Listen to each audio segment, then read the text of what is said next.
Hello students, I congratulate all of you for your successful completion of previous class. Today we discuss about the principles and characteristics of instructional design. Before going into the principles, let us remember about what instructional design is. According to Ragan and Smith, instructional design is a systematic and reflective process of translating principles of learning and instruction into plans for instructional materials, activities, information resources and evaluation. Now we are going into the principles and characteristics of instructional design. David Merrill in 2002 identified 5 instructional design principles that promote learning when creating learning, training environments, processes and products.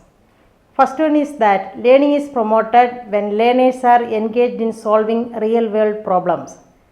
Start with simple problems and work through a progression of increasingly complex problems. Second one is that learning is promoted when existing knowledge is activated as a foundation for new knowledge. Prior experience from relevant past experience is used as a foundation for the new skills and knowledge, which is known as scaffolding. Third one is that the learning is promoted when new knowledge is demonstrated to the learner.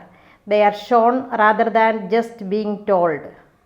Fourth one is that learning is promoted when new knowledge is applied by the learner. They are required to use their new knowledge or skill to solve problems. Fifth one is that learning is promoted when new knowledge is integrated into the learner's world. They are able to demonstrate improvement in their newly acquired skills and to modify it for use in their daily work. According to Gagne, the planning and designing of instruction has certain characteristics.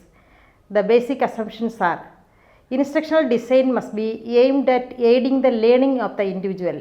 Instructional design has phases that are both immediate and long range.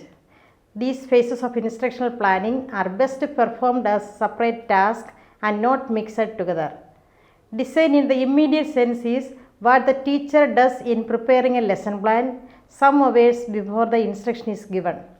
The long range aspects of instruction design are likely be with a set of lessons organized into topics, a set of topics constituting a course or course sequence, or perhaps with an entire instructional system. Systematically designed instruction can greatly affect individual human development. A fundamental reason for instructional design is to ensure that no one is educationally disadvantaged and that all students have equal opportunities to use their individual talents to the fullest degree. Instructional design should be conducted by means of a systems approach. The systems approach to instructional design involves the carrying out of a number of steps, beginning with an analysis of needs and goals and ending with an evaluated system of instruction that demonstrably succeeds in meeting accepted goals. Designed instruction must be based on knowledge of how human beings learn.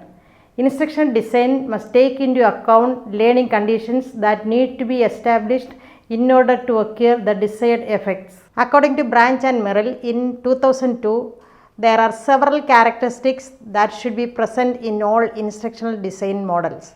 They are: instructional design is learner-centered. Instructional design is goal-oriented. Instructional design focuses on real-world performance. Instructional design focuses on outcomes that can be measured in a reliable and valid way. Instructional design is an empirical, iterative and self-correcting process. Instructional design typically is a team effort. Instructional design focuses on meaningful experiences. Instructional design is a creative process. Now we discuss about the principles of designing the materials. According to Noonan, there are 6 principles. They are: materials should be clearly linked to the curriculum they serve. Materials should be authentic in terms of text and task. Materials should be stimulate interaction. Materials should allow learners to focus on formal aspects of the language. Materials should encourage learners to develop learning skills. Materials should encourage learners to apply their developing skills to the world beyond the classroom. Next, we discuss the principles identified by Tomlinson.